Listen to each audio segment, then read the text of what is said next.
Hi நண்பா. சில பேர் வந்து கமெண்டில் கேட்டிருக்கீங்களாம். ஆமாம், என்ன கேட்டிருக்கீங்க? கரண்டி வந்து ஒரு கரண்டி யூஸ் பண்ணுறோம், ஒரு சம்சா யூஸ் பண்ணுறோம். இது பினாங்கை பொறுத்தவரை நாசி கண்டானா கறி மிஸ் பண்ணுறது. கறி எல்லா கறியும் மிஸ் பண்ணி கொடுக்கறது தான் நாசி கண்டான். அதுக்கு பேரே நாசி கண்டானா கறி மிஸ் பண்ணி கொடுக்குறது. ஆமாம், அதுக்காண்டி எல்லா கறியும் நீங்கள் சேர்த்து கலந்துடாதீங்க. மீன் கறி, கோழிக்கறி, ஆட்டுக்கறி, கனவா கறி, குருமா, இந்த மாதிரி கறி அதில் கரண்டி வந்து ஒன்றுலாம் கிடக்காதீங்க. பாருங்கள், 1 2 3 4 5 கிடக்கும். அதுக்கு மாத்திரம் தனியாக இருக்கும். பெரிய கறிக்கு மாத்திரம் தனியாக இருக்கும் கரண்டி. அது யூஸ் பண்ண மாட்டாங்க, எதுலேயுமே யூஸ் பண்ண மாட்டோம். மித்த கரண்டி இந்த கோழிக்கறிக்கு, முட்டை கறி, இந்த குருமா கறிக்கு இதெல்லாம் வந்து மிஸ் பண்ணி கொடுக்குறது.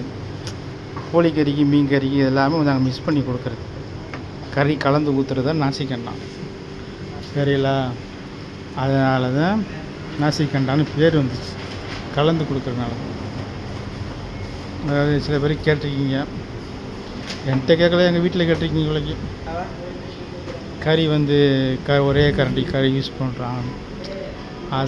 அதை தெளிவுபடுத்துறதுக்கு தான் உங்களுக்கு இந்த வீடியோ போடுறேன்.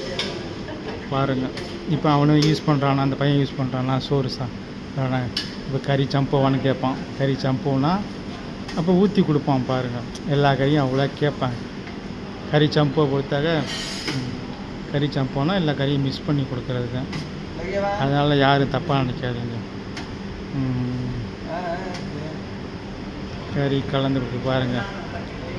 கோழிக்கறி ஊற்றுனானா கோழிக்கறி, மீன் கறி, ஆட்டுக்கறி, குருமா கறி, சம்பல், இது மிஸ் பண்ணி கொடுக்குறது. இதனால பிரச்சனை. இந்த இதை நாங்கள் தொட மாட்டோம், தனியாக தான் இருக்கும்.